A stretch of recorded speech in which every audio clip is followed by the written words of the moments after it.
Today I am on a tram with the intention of going for a walk through the city that has been my home since 1960, when at 16 years of age I had just commenced work as an engineering apprentice at the premises of Associated Electrical Industries high and medium voltage switchgear division in Higher Openshaw on the eastern outskirts of the city.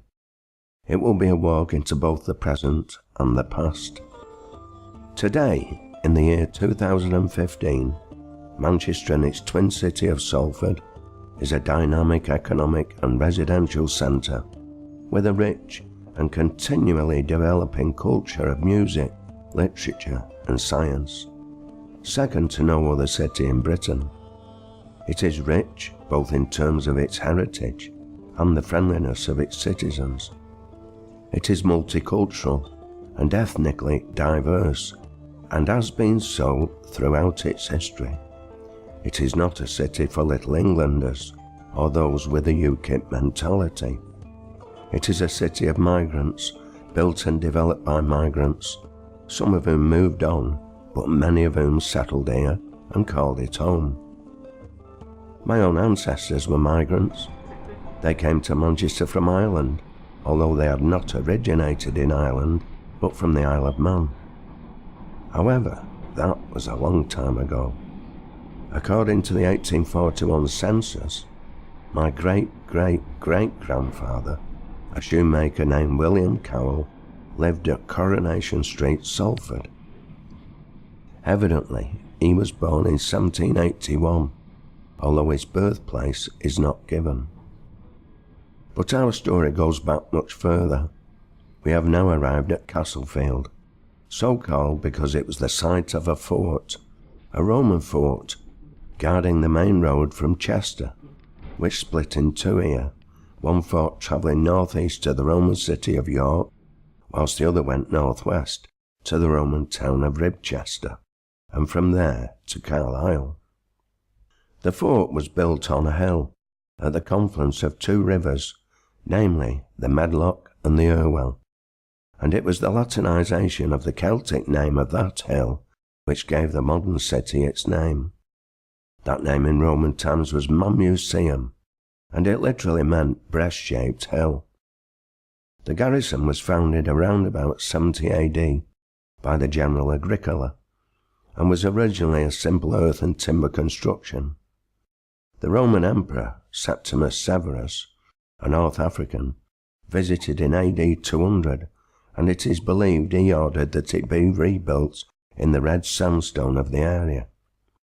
There is also evidence it was garrisoned by North African troops, a good 3 centuries before the ancestors of the Anglo-Saxon tribes, who eventually called themselves English, and the native Romano-British Celts as Welsh, meaning stranger or foreigner, arrived here.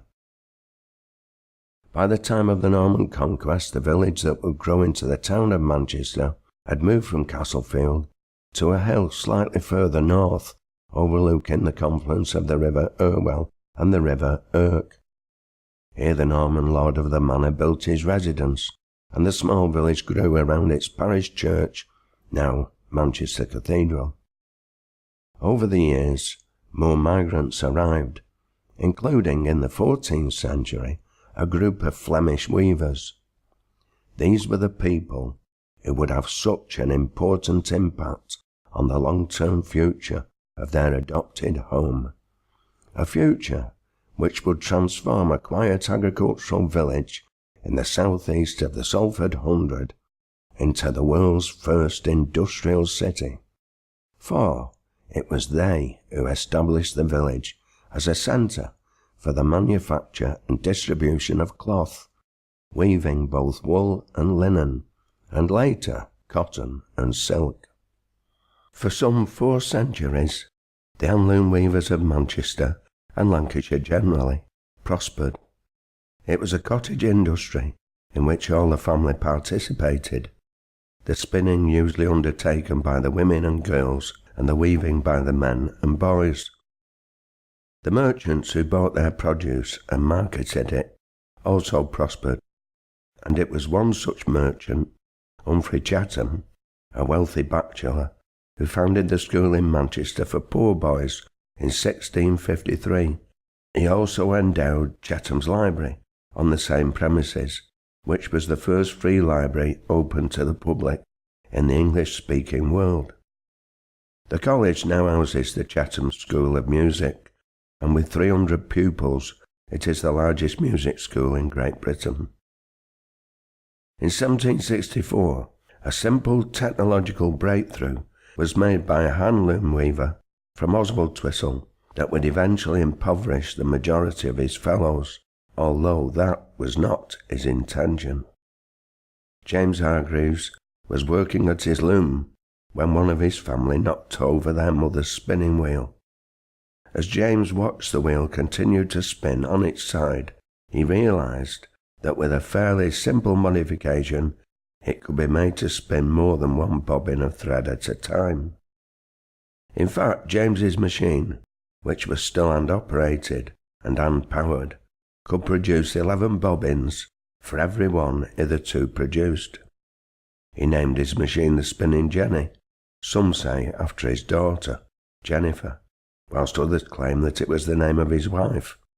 In fact, parish records prove that neither his daughter nor his wife had that name. This breakthrough was to transform the spinning industry from one carried out at home to one that would be mechanized and carried out in mills, at first with the aid of water power, and not long after by steam. In the process, two new classes in British society would come into existence, namely the manufacturing capitalists and the working class, without whom the manufacturer's capital, namely mills and machinery, could not exist and could not be productive. In less than 4 years after the invention of the spinning jenny, another uneducated working man designed the water frame. He was Thomas Hayes, a reed manufacturer from Lee in Lancashire, a reed being an essential part of a hand-loom weaver's equipment. Unfortunately for him, he asked a clockmaker, John Kay, to manufacture a working model for him in metal. Kay promptly contacted Richard Arkwright, a Preston barber with a bit of brass, and they jointly patented the water frame as their own invention in 1768. Thus, they set a precedent of immoral and thieving behaviour which many capitalist entrepreneurs seek to emulate down to this very day. Meanwhile, other forces were at work which return our attention to Castlefield.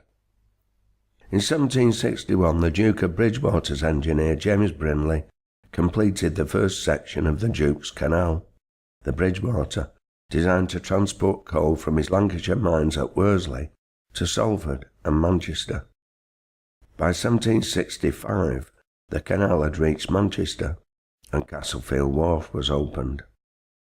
That coal was mainly intended for domestic use, but it was not long before its ready supply made it possible to introduce steam power to the spinning mills of South East Lancashire and North East Cheshire. It was also the beginning of a period of intensive canal building for the transportation of raw materials and manufactured goods that was not challenged until the opening of the first passenger railway line between Edge Hill on the outskirts of Liverpool and the Liverpool Road station in Manchester, again at Castlefield in 1830. Thus, in the space of a few years, Manchester and Salford were transformed from predominantly rural villages into concentrated centres of industrial power, producing wealth at a pace unprecedented in the history of the human race. By the 1790s, the rural landscape had been transformed, and the skyline of both towns was punctuated by 7- and 8-storey mills, each accompanied by towering chimneys. As the young Benjamin Disraeli, then a Tory radical, put it in his novel Coningsby, or The New Generation, in 1844, what art was to the ancient world, science is to the modern, the distinctive faculty. In the minds of men, the useful has succeeded to the beautiful. Instead of the city of the Violet Crown, a Lancashire village has expanded into a mighty region of factories and warehouses. Yet rightly understood, Manchester is as great a human exploit as Athens. Disraeli was quite right. However, the vast majority of the population of Manchester and Salford, let alone the scores of thousands who were attracted to work there, did not automatically benefit as a result of the colossal wealth they produced. On the contrary, mechanisation meant impoverishment as jobs were de-skilled. Furthermore, the rivers, the main sources of drinking water, were quickly polluted with human and industrial effluent, and this, combined with the rapidly growing population that had produced chronic overcrowding and insanitary conditions, in turn resulted in disease and death on a mass scale. Amongst those who survived, the children had the worst of it, for adult wages were so low that all members of the family had to work in order to survive. When Richard Arkwright opened a mill in partnership with others in Manchester, he boasted that 2/3 of his workforce were children, but that he insisted that every parent brought proof their child had achieved their 6th birthday before he would employ them.